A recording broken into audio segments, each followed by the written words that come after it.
మించాంగ్ తుఫాన్తో నష్టపోయిన పంట పొలాలను మాజీ మంత్రి కొల్లు రవీంద్ర, మాజీ పార్లమెంటు సభ్యులు కొనకల్ల నారాయణరావు బృందం ఆధ్వర్యంలో రైతు బృందం పరిశీలించారు. తెలుగుదేశం ప్రత్యేక బృందం రైతులతో మచిలీపట్నం కలెక్టర్ కార్యాలయం చేరుకొని వైరీ పైరుతో గేటు ముందు నిరసన తెలియజేశారు. జనసేన పార్టీ ఇన్ఛార్జి బండి రామకృష్ణ జనసేన కార్యకర్తలతో కలిసి నిరసన కార్యక్రమంలో పాల్గొన్నారు. అనంతరం కలెక్టర్ ని కలిసి రైతుల సమస్యలు, డిమాండ్లను వివరిస్తూ వినతి పత్రం అందజేశారు.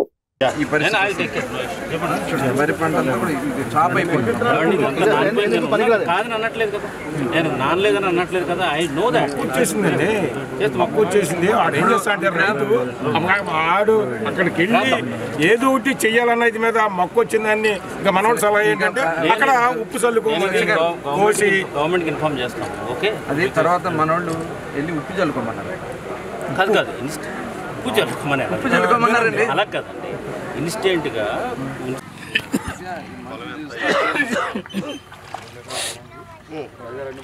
మీ పేరేంటండి? పొలా నాంచారు. ఓకే, ఇప్పుడు దీనికి ఎంత పెట్టుబడి అయింది? ఎకరానికి 30,000 ఖర్చు అయింది. ఇప్పటికి 30,000 అయింది. ఉన్న పరిస్థితి ఏంటి? ఇంకా పరిస్థితి చేతికి వచ్చే పరిస్థితి లేదండి. తీయడానికే కుదరదు. ఏంటి కారణం? మురుగు డ్రైన్ లాగపోవటం కారణం. వర్షం రావడం ప్రమాదం కాదు, నీళ్లు పోయే మార్గం ఉంటే ఒక రోజులో అయిపోతే ఇబ్బంది లేదు. జగన్మోహన్ రెడ్డి ప్రభుత్వం ఇది చేయకపోవడం వల్లనే ఈ రోజు రైతు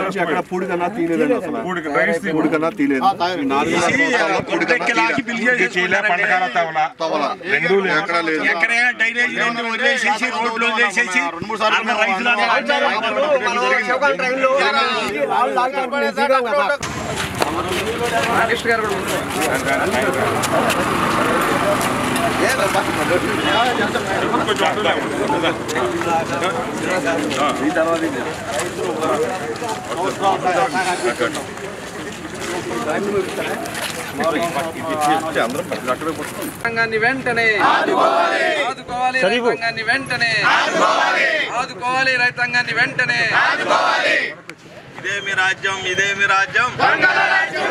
సార్, ఎన్ఆర్ఐ చేసే వాళ్ళని ఇప్పటికైనా తక్షణం మీరు పంపించే దానికోసం చర్య తీసుకుంటే కొంతలో బయటపడతారు సార్. నేను ఇప్పుడు మీరు 200 మీటర్స్ కూడా లేదని నేను చెప్పాను సార్. దాన్ని మీరు పరిగణలోకి తీసుకొని కౌలు తీసుకుని ఎకరానికి 10,000 కట్టాలి. మాకు ఆత్మహత్యలే శరణం సార్. ఇది ఏమీ లేదు సార్. ఇంతవరకు వచ్చి చేసుకుంటే మేము ధైర్యం చెప్పిన వాళ్ళు లేరు సార్. మాకు ధైర్యం చెప్పిన వాళ్ళు సార్.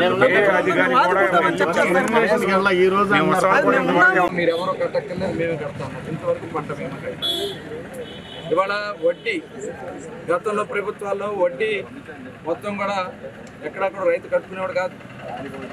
ఇన్సూరెన్స్ రైతు కట్టుకునేవాడు. ఎకరాకి 600 ఎంతో 500 రైతు కట్టుకునేవాడు. కానీ ఇవాళ ఈ ప్రభుత్వం వడ్డీ కట్టండి, వడ్డీ మళ్ళీ మీకు వెనక్కి ఇస్తాం, ఇన్సూరెన్స్ కూడా మేము కడతా ఉన్నారు. ఎక్కడ ఒక్క పైసా ఇన్సూరెన్స్ కట్టా.